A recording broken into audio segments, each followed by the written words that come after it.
seriously have no idea what was going on the last time I picked up this camera. I'm pretty sure that I compulsively hopped on a train to Maryland because Nico, who we know had a stroke before, ended up having another stroke and needs a surgery for his aneurysm. So obviously I hopped on an Amtrak and just went down there just to be by his side for a second or two. Since I was out of work anyway, I mean, why not? But I had to hurry up and get back on a train back just because I can't stand being in Maryland for too long because I'm used to being on the move all the time. In Maryland, you have to depend on other people for rides, and I'm just not, like, I'm not that type of person. I'm an independent woman. I need to be able to eat and go where I want to go when I want to. So as much as I love my AeroPress, guys, it's not really a practical thing for me because sometimes other people in my house want coffee. Too time consuming to make even a small cup of coffee. So I gave in, Amazon primed this one that was $11 so that I can actually use this ground coffee that I have, because every morning, including this one, I wake up in the morning, go to the corner store to get coffee for myself and my father because using the AeroPress is just too time consuming. I kind of want to unpack that right now. I'll have to play with it tomorrow. I don't really want coffee right now, but I am getting so sick of ordering stuff online just because of like the packaging and how I know that is such a first world problem, and I feel ashamed that I just said it. This is so extra. Can't wait to put you to use. So yeah, I was just kind of binge watching some of Shannon Booty's videos on non-monogamy and open relationships because I've always been kind of fascinated by the idea. I just feel like all the expectations that I have of relationships and ideas I have of relationships and the ego that comes along with that just tends to ruin them all, which is why the idea of non-monogamy has always kind of fascinated me, because it seems to take that element out of the situation. I've always been a on my own terms type of gal. Anyway, so in one of her videos she kind of suggested to take an attachment style test, which is kind of like the personality test, which I've shared with you guys before. I'm pretty much very INFP to a T, but I was surprised to find out what my attachment style was because my results have me as a anxious avoidant, and that's kind of like not the type of person that I want to be. But that's the great thing about like self-awareness and doing these type of things, because it helps you get to know yourself better and maybe pinpoint those things that you want to either change or evolve. But I did want to read some of the things that I was reading. It's actually so long I haven't even gotten through.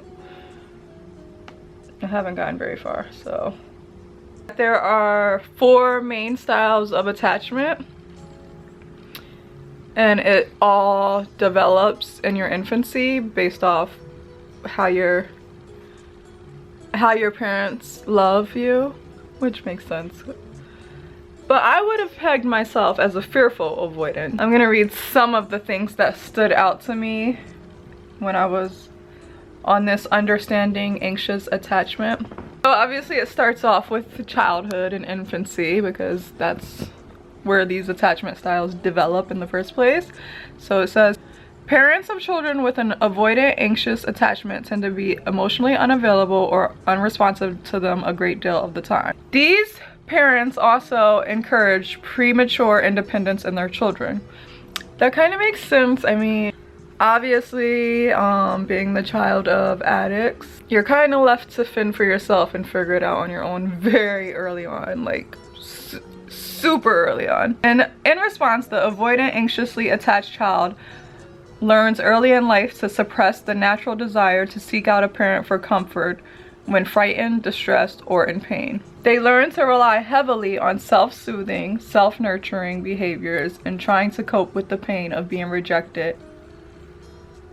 I can see, like, let's not like have a little psychology session, but yeah. But then it goes into having this attachment style as an adult. How adults with this attachment style typically think things as, you don't need anyone, don't get too involved, you'll just be disappointed, men won't commit to a relationship, woman will try to trap you, why does he or she demand so much from you, you've got to protect yourself, you're going to get hurt in this relationship. So obviously, I mean, you're gonna have to do your own research about the attachment styles, but obviously you want to strive to be a securely attached person, because all of the other ones, which is the anxious and preoccupied one, me, the dismissive avoidant, and the fearful avoidant, they derive from more unhealthy situations of love and attachment. And this is not to displace blame on anyone. I mean, this is just self-reflection. It's not. I'm so grateful for the life that I've had and the life that I'm living, because I like the person that I'm becoming. So yeah, I'm just reading about it and trying to, and as always, just trying to grow, evolve. I'm just consumed in finding myself and becoming the best version of myself. But speaking of all of that, that just reminded me that I picked up this visual board at Wally World earlier today. Well, I guess it's just a poster board, but I'm going to use it for a visual board.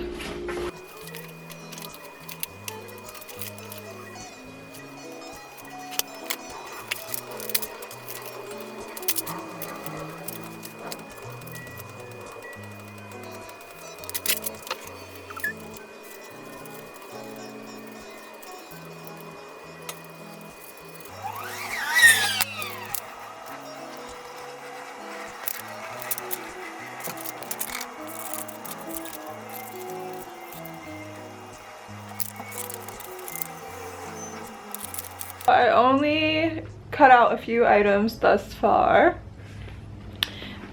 but I just kind of want to show you what I have here. So I didn't want to include too many fashion editorials. Honestly, I love the Neiman Marcus catalog so much that there's no way for me to choose a look that I love from these books, because I honestly think they get their editorials right every single time. So I would never be able to choose a look. I'm at an advantage. I'm in New York. I'm in Soho. I get to see what's new all the time. So I don't really need much fashion-y things. I did cut out this look from the Coach campaign because, one, I've always been in love with this varsity jacket that Coach is selling. This is kind of the year that I really explored mixing femininity and masculinity together fashion-wise. So I really feel like this look kind of depicted that, and it's something that I want to do more of. Less gender roles and more just wearing what I want to wear. I cut out this influence, the power to impact, a force making everyone take notice, the sway of trendsetters and trailblazers. I cut out make some noise because the other day a friend of mine asked me to like basically interview her, follow her around and interview her. And I'm always getting asked these things. I'm always, oh, can you take these pictures for my brand? Oh, can you film this video for my brand, edit this video for my brand? I'm always getting asked to play the background and assist making someone else, just because I don't mind, but I feel like it's distracting people from why I learned these things. I taught myself because I have a voice and I have a message to get across. I didn't teach myself these things to play the background to someone else's message. And that's what Make Some Noise means to me. That means get up out the sidelines, like J. Cole said. I have seriously got to... I really wish I was one of those people who could like plan their outfit the day before, because I totally wrecked my house getting ready for work this morning, which is where I am right now. I end up looking like such a basic bee. Anyways, let's see if I could give you an OOTD. So I have on these American Apparel jeans that I'm not really feeling. So I have on these American Apparel jeans that I'm not really feeling, to be honest. Like, they're kind of baggy. They're not the fit that I'm used to from American Apparel, which is that really cool high waist. And because I don't wear many browns like that, I had to pair it with this black kind of high-low tunic thing that I'm pretty sure is from, I think I ordered this from Forever 21. So I'm in all fast fashion right now, guys. Plus the Forever 21 boots that I have. So yeah. And then I remembered that it's probably gonna be cold. But I'm hot right now, so I don't think it's necessary at all. Let me grab my Apple Watch. I am so upset, guys, because I'm starting to become a little bit calorie obsessed again. It mostly has to do with the extra weight I just put on. And since I used to be fat, I think innate fear in me of ever going back to that place again, because I remember how depressed I was. So I really wanted to wear my Apple Watch on my commute, since I do walk 1.5 miles during my commute, and I just want to see how much calories I burn on just a normal day, just so I can create a deficit. I know some people are really against calorie counting. Trust me, I know I was obsessive about it at one point. But the fact of the matter is, it's the only thing that's ever worked for me, and it helps correct my eating habits in terms of my insulin resistance, because when I'm restricting my calories and I see that the potatoes or the bread that I'm craving so badly is a good portion of my intake for the day, then guess what? I don't want it as much.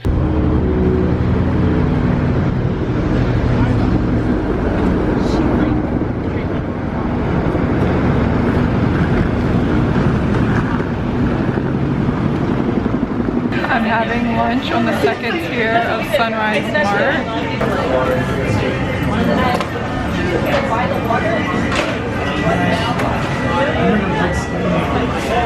Honestly, I just couldn't stand being in the basement of my job today, so this is how obsessive I become.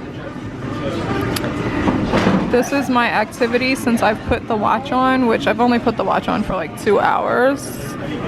So that's weird. I don't know how accurate that is. That would be my total calories. I mean, I do walk a lot, but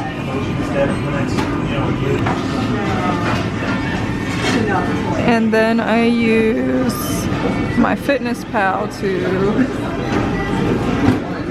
count the calories that I've consumed. So far I had avocado toast, I had some almonds, and I'm having this flour pot, so I'm at 715. My goal is 1200 because I need to create a deficit, and at my weight and height, the normal amount of calories I burn doing nothing is 1200. So my company had a meeting with AG and they gave us these tote bags. You guys know AG, that's the jeans that I'm always in. I mean, I'm not in them today, so that's kind of awkward. But normally every other day I'm either in a legging ankle, a Farrah, a Stills, a boyfriend jean by AG. They also gave us little AG calendars that have like a bunch of the AG ads on them, which is pretty fitting since I spend my lunch breaks doing planning, so I'm gonna do that. Are we watching the store? Okay, what button do I press? To twist the top? Can you, I still see this Cadillac. I don't like it. Lift it up more.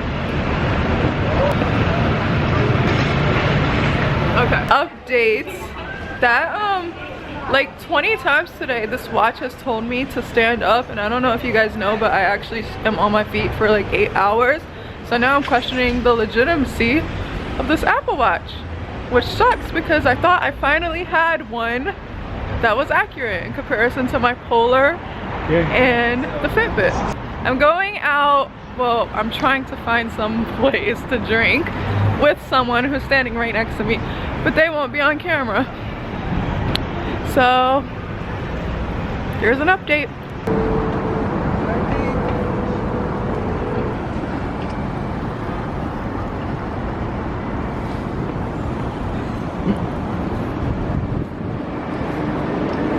I like how unapologetically awkward you are. I love it. He's I don't see a ball.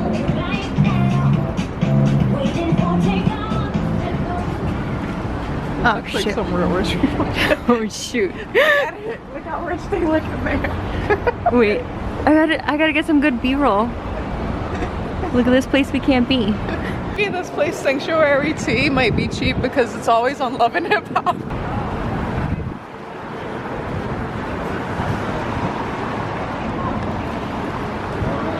West Broadway?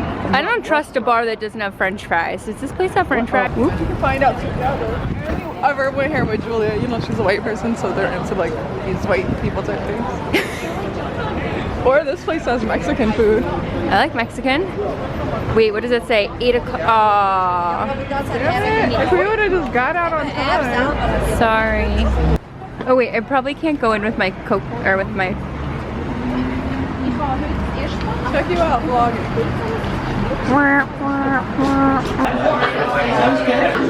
I'm doing really well on my diet, guys.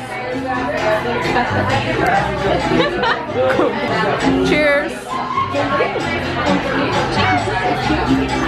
Standing in the middle of the city, looking at this, debating whether I want to go to Governor's Ball. I mean, it is lit. Chance the Rapper, want to see Phoenix, Childish Gambino, Wu-Tang, Wiz, Logic, Schoolboy Q. I want to see everybody on this list. Like, I think I should go this year.